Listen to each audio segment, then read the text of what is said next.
we're a rural district. I mean, when I say rural, it's a very large district. It's about 3,021 miles worth of area, and it encompasses 5 different counties. And one of the biggest issues that I see as I talk to some of the constituents here in the area is that rural healthcare, which has been a major concern for a long period of time, and there's different things that is being done, but we need to make a really concerted effort to increase the visibility and the amount of rural healthcare systems that we have, especially in the emergency room type of situation. We lose a lot of people throughout the course of a year because they have so far to go before they can reach an emergency room. And we got to do something about that, that we can't continue to lose people in that particular matter. I also, one of my big issues, because I worked in the oil field for a number of years, for about the last 14 years, is water security and water quality. Those are some things that I believe, especially being in a rural area, we need to ensure that our water security is of utmost concern, because water is valuable to all of us, and it's going to be valuable for a long time. And as time goes by, we're going to have to do a lot of things to ensure that the quality of our water is maintained because of all the different things that's going on. And when we're talking about an agricultural area, such as most of our District 38 is a really agricultural area, we have to ensure that any runoffs, any type of things like that, is not getting into our water systems, and that we're doing everything we can to protect that there. And so those are some things that I want to ensure that we're looking at, and that we're maintaining as a long-term goal. So I mean, not just for right now, not just for today, but as we go on into the next millennium. The other thing that I'm really interested in is I say education, but I'm really focusing in on vocational education, because here in the rural areas, one of the commitments over the next 10, 15 years is to increase our vocational system by at least 15% over the next 10, 15 years. But we have so many kids that don't desire to go to college and don't desire to be involved in that formal educational system. And so we have a great vocational system. I just want to see it expanding, and that we're encompassing more and more people from our area. Our area encompasses 5 different counties, and we got a lot of young individuals who are into agriculture or into welding, all kinds of type of vocational type activities. And so I want to ensure that we're making a real significant output in reference to ensuring that that's going to be something that's available from now on. So those are the three fundamental issues that I want to make sure that I'm addressing. But everything else that I want to do is based upon what the constituents in District 38 would like to see done. And I want to be a voice for those people. One of the things that I always say, and I hate to go into this, I don't want to really go against John or anything like that there, or what he's done or what he hasn't done. The only reason that I decided to run is because I was not happy with not being able to interface with my legislature. I think that the legislative position is probably one of the most important positions that we have in the state. And that if you're going to do that, then you need to get out and at least talk with, discuss with, and provide your constituents with information, and not just be. I don't want to be party driven. I don't want to be driven by just what someone else is saying or something. I want to be driven by the people that is actually in this district. It's a huge district. I don't know how it's 3,031 miles, like I said, and you have to be available to all people. I can't just be available to people that look like me or think like me, or all those type of things. I have to be available for all people. Now, that's the one shortcoming that I see with our current legislators, that they think everything happens where they're at. our district is huge. It's low. So we have to go to where the people are and get their input and listen to them. So that's the only thing I can say that I will do different than what John would do. I know that if John would be the person to have to win, he would turn living it out. That's no doubt about that. But I retired in 2023, sitting around the house talking with my wife, complaining about what I hadn't seen done, and say, oh, well, no one has ever come to me and asked me anything. And I write in, I call in about all different issues and things like that. But I said, I should have a legislature that's going to be available to me and asking me questions, seeing how I feel about something, not just voting about things and not even knowing how I feel. That's the one thing that I want to promise the people of District 38. I'm going to be there. I'm retired. I don't have any children in the home. My wife works during the day. And so I'm available.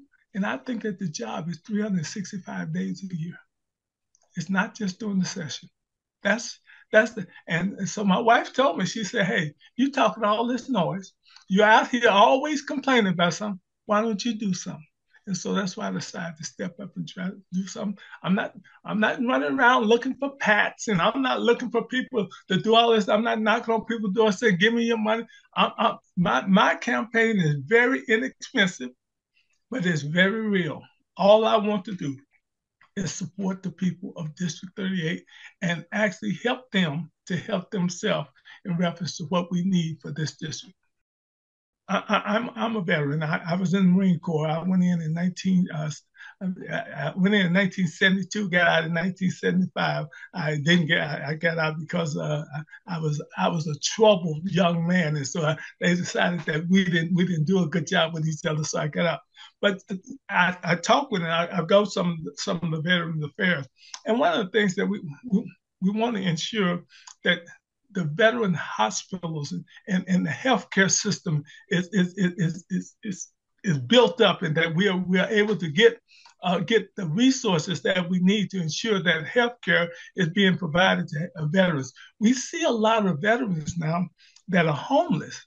It's beginning to be ridiculous, and so one of the things about being in a rural community, we don't see a lot of that there, but we hear about it as we talk in our groups, and we hear a lot about people coming back with mental illness and post traumatic stress and all that stuff. So we want to make sure those type of things are being looked at, and that we're looking at it from the standpoint of the veterans.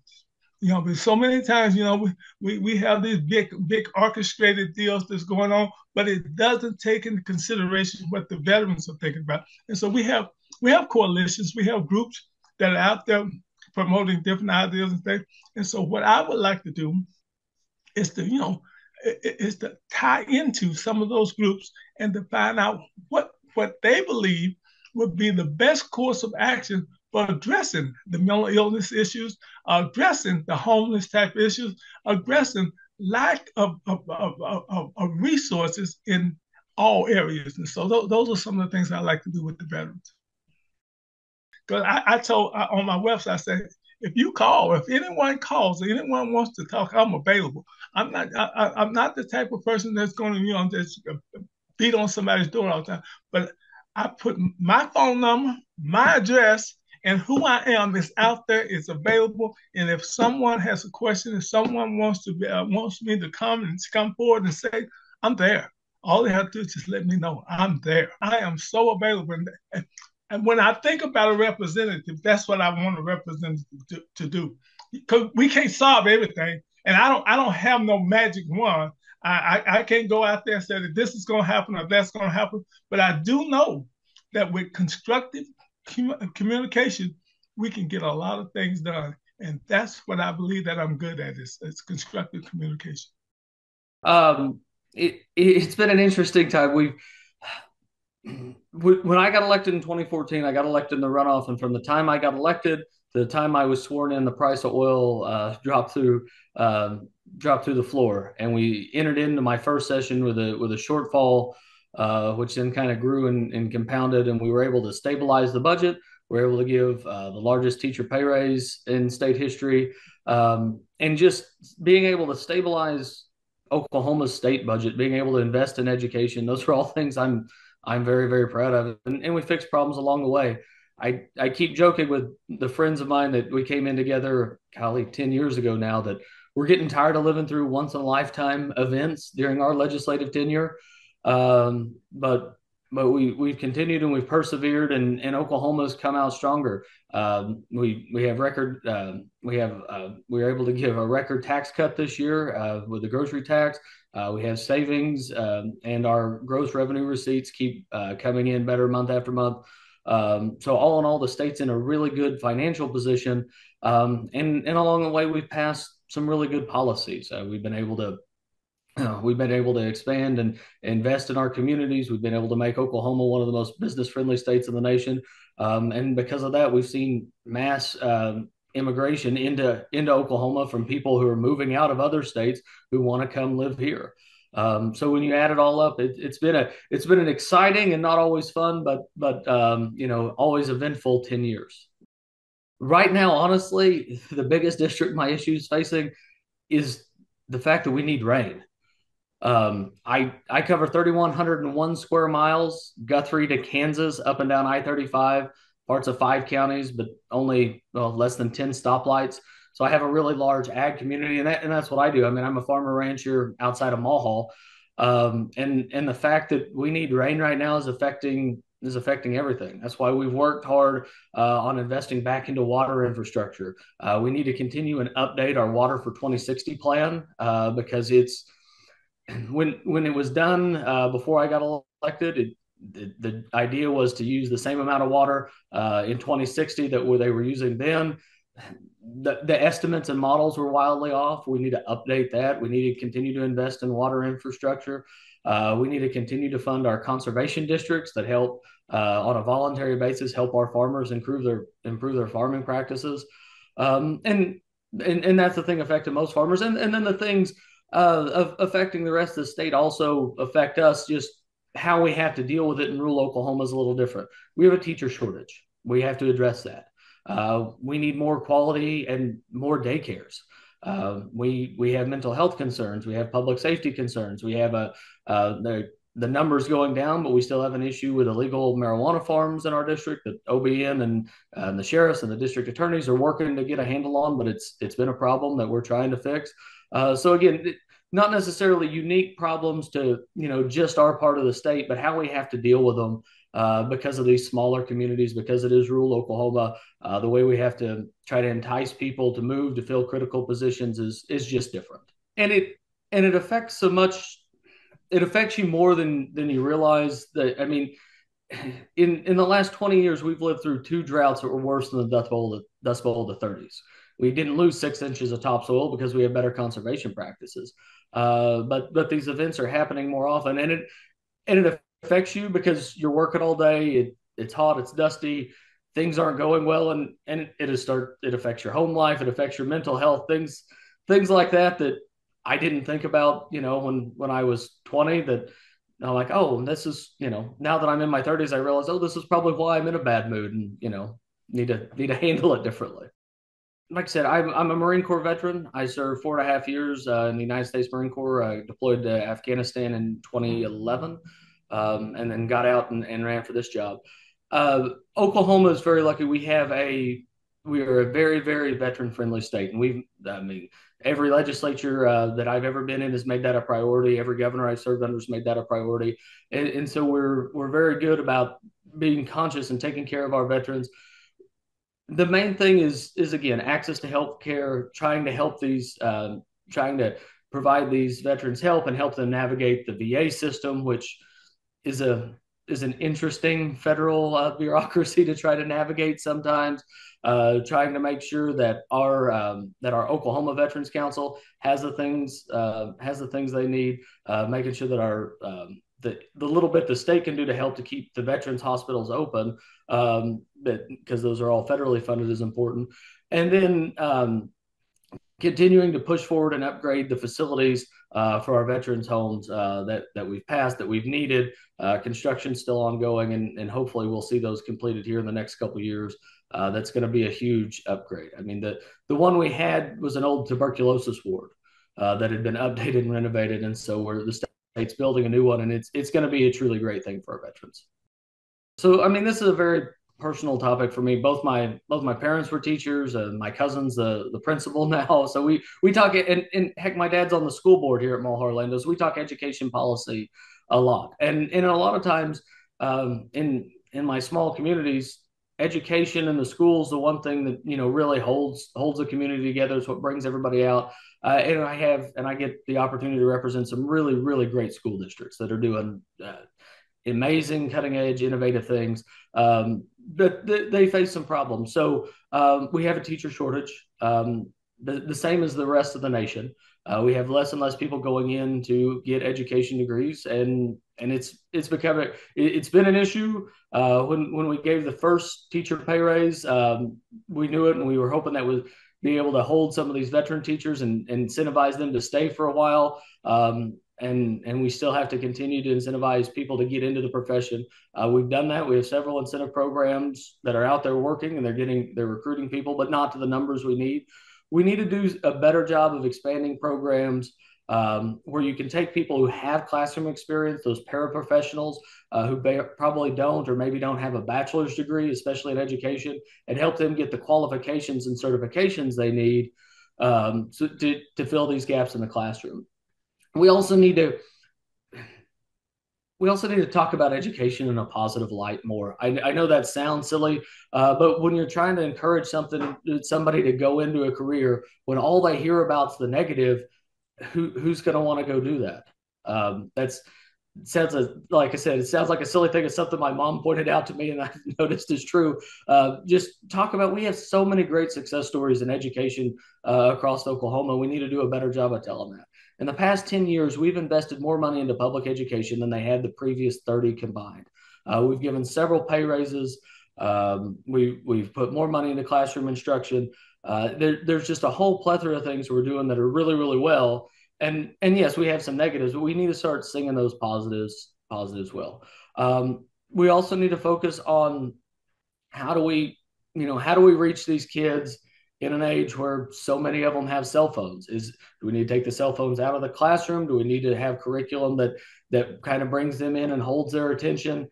That's all kind of stuff we have to look at. The other thing we need to look at our university levels, over the years, things kind of have piled up, and it turned a teaching degree almost into a 5-year degree program. And it was all for well intentions. Okay, so we had kids that weren't doing well in student teaching, so we'll add a semester of observation before they do their semester of student teaching to see if they really wanted to do it. And then after a generation of these things, all trying to be helpful, you've packed up and turned a 4-year degree program into a 5-year degree program. I have friends and people that I went to college with who knew they wanted to go be teachers, but it was easier to get a degree if you want to go be an ag teacher rather than get an ag ed degree. You could go get an animal science degree in 4 years, go get alternatively certified, and get into the classroom just because it got you in and out in a year. So those things we all need to we kind of need to address and work with the university systems to do that. And again, it's not an easy job. It's a tough job. It's an important one.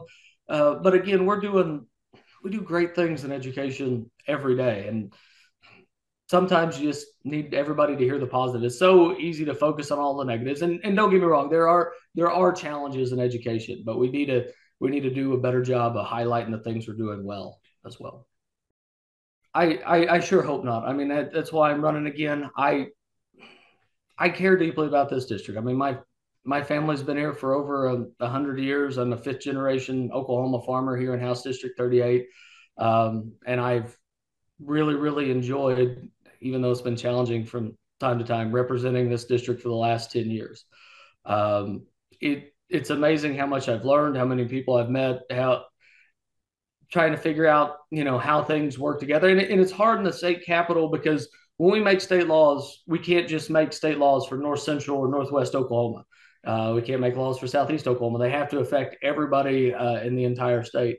And so some of these challenges we're facing, I think, need somebody with some experience, need somebody who's going to be in a room to bring that rural voice, but also figure out a way to make sure that the policy works in Blackwell, in Medford, in Tulsa, and Oklahoma City. I mean, it's all got to work together, and that's why I'm saying. I mean, the challenges we face aren't any different, but it it creates some unique opportunities. I've been able to even in bills I haven't authored, I've been able to say, hey, if we do it this way, then it won't adversely affect my district. I mean, education, water. I mean, the it kind of runs the gamut, and then I've been able to run very district specific type legislation that affected the whole state, but affected my district more.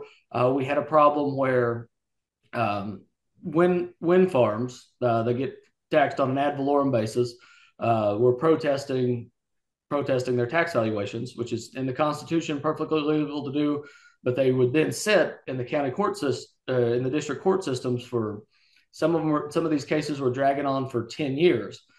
And because of a quirk in our state aid funding formula, you have those schools that once their property values get certified, then their state aid shuts down. So I had schools that were on paper supposed to have lots of money, but because when a wind farm protests its taxes, its money sits in an escrow account. So you had these instances where the schools on paper had a lot of money, they didn't have access to it. The state aid was shut off. So I had at least a couple districts have to go to local banks to make payroll because it was a cash flow issue, even though on paper they had a huge surplus of money. And so we worked on that. We worked on it for 3 years, trying different things every year. And hopefully we haven't been able to fix it because sorry, that sounds really bad. We haven't been able to, immediately fix it, but we're able to speed up the process where we can get these cases settled within a reasonable amount of time. They're not dragging on for 5, 10, 7 years, and we were able to get it fixed, hopefully fixed within 1 or 2 by moving it out, putting it at the court of tax review. And I mean, I worked with superintendents, county assessors, wind companies, pipeline companies, appraisers. I mean, just a whole group of people, and along with the state auditor's office, trying to figure out how do we, because of the provisions in the Constitution allow for everybody to protest their taxes, how do we move and just speed this process up? And that's something that I've really tried to focus on my 10 years in office is we have these government programs, we have these things that are in the Constitution. How do we make them work efficiently for everybody? One of the most rewarding / frustrating things about this job is we get lots of calls from constituents. They're having a problem, with the state agency. It's DEQ, it's DHA, it's whoever else, and things are getting slowed down, and they just need some help. And my office is able to help them. What frustrates me, though, and I'm happy to do that, and that's great. But what frustrates me is they shouldn't have to call their state representative for their state government to function properly. And so that's something that I've really tried to focus on in my time in the House and in my time in leadership. If we're gonna have these programs that are going to do these jobs, then they need to work, and we need to give. If they need more resources, and those agencies need to ask for it, or if it's something that doesn't work, if it's just overly onerous and it isn't accomplishing what it's set out to accomplish, then we need to do away with it. One of the crazier quirks of government is all of these things that we start out with the best of intentions.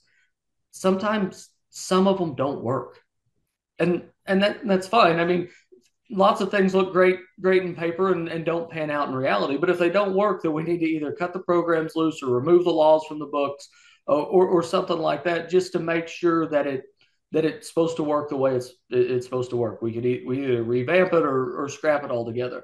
And I think one of the hardest things to do in this job is to go back, 2 or 3 or 5 years later and look at something you did earlier and said, "Hey, I thought this was a great idea at the time. It doesn't work now. We need to change it. We need to fix it."